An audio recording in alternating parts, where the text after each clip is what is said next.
नतीजों का दौर है तो सिंफनी के दूसरी तिमाही के नतीजे भी आ चुके हैं। नतीजे कैसे रहे हैं और आगे के लिए क्या आउटलुक है, क्या योजना है कंपनी की, चर्चा के लिए हमारे साथ जुड़ गए हैं सिंफनी के MD Rupesh Shah. Good afternoon Rupesh ji, बहुत बहुत शुक्रिया ईटी नाउ स्वदेश को समय देने के लिए और नतीजों पर हमसे बातचीत करने के लिए। पहला क्वेश्चन है मेरा आपको रेवेन्यू को लेकर, तो जो उसमें एक डिक्लाइन देखने को मिल रहा है, क्या इशू है इसके पीछे का, क्या आप बता सकते हैं? धन्यवाद। तो जैसे सब समर रिलेटेड इंडस्ट्रीज और products on account of subdued summer impact हुआ है, तो वही ही रीजन है कि जिसके हिसाब से समर में कंज्यूमर सेल्स डिक्लाइन हुआ और ये ऑफ सीजन है, तो इसके हिसाब से ऑफ सीजन में भी उसकी spill over impact I. By the way, past में जब भी सबड्यूड समर हुआ है, सेम सिचुएशन रिपीट हुई है।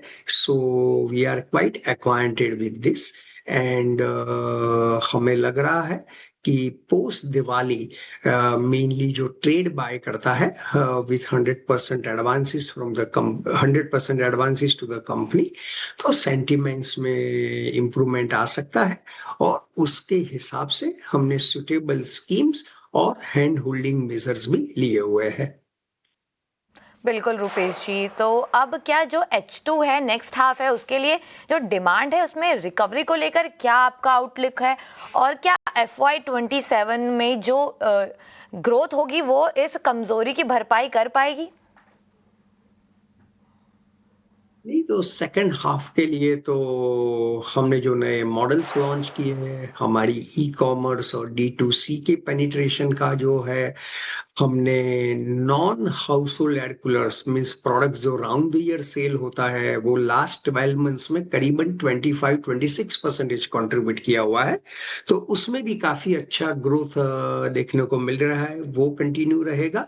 और जैसे मैंने पहले बतलाया कि दिसंबर क्वार्टर में हम बेहतर प्रदर्शन की उम्मीद करते हैं और मार्च क्वार्टर में स्टार्टिंग फरवरी नॉर्मली कंज्यूमर सेल और ट्रेड सेल भी फुल फोर्स में चालू हो जाता है, तो उसमें वो सेटल होना चाहिए।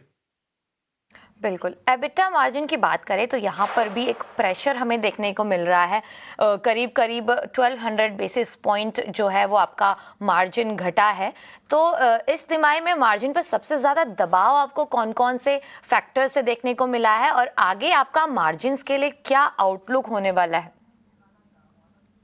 EBITDA मार्जिन परसेंटेज जो है, इससे हम जरा भी चिंतित नहीं है, इसलिए कि EBITDA मार्जिन परसेंटेज दो फैक्टर से होता है। एक ग्रॉस प्रॉफिट मार्जिन परसेंटेज, तो ग्रॉस प्रॉफिट मार्जिन परसेंटेज हमारा वाय ऑलमोस्ट सेम रहा हुआ है despite subdued summer and weak demand.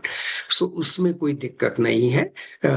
Secondly, economies of scale, उसके हिसाब से फिर ग्रॉस प्रॉफिट से EBITDA आता है।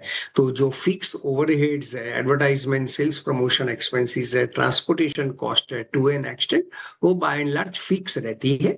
तो वो कम सेल पे अप्रोप्रिएट हुआ या अपोर्शन हुआ, उसके हिसाब से EBITDA मार्जिन परसेंटेज इंपैक्ट हुआ है।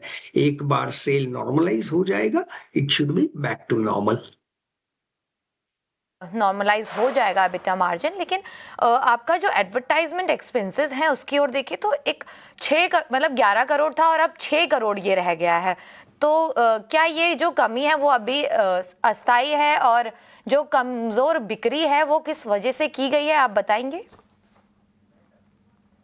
तो ओवरऑल जो मार्केट आउटलुक था और जो ओवरऑल जो हमारा बिजनेस प्लान था, उसके हिसाब से वी डीम इट अप्रोप्रिएट कि एडवर्टाइजमेंट और सेल्स प्रमोशन इससे ज्यादा नहीं करना चाहिए। सो उसको अप्रोप्रिएट किया हुआ है और हमारा ज्यादातर advertisement sales promotion expenses March quarter से चालू होगा।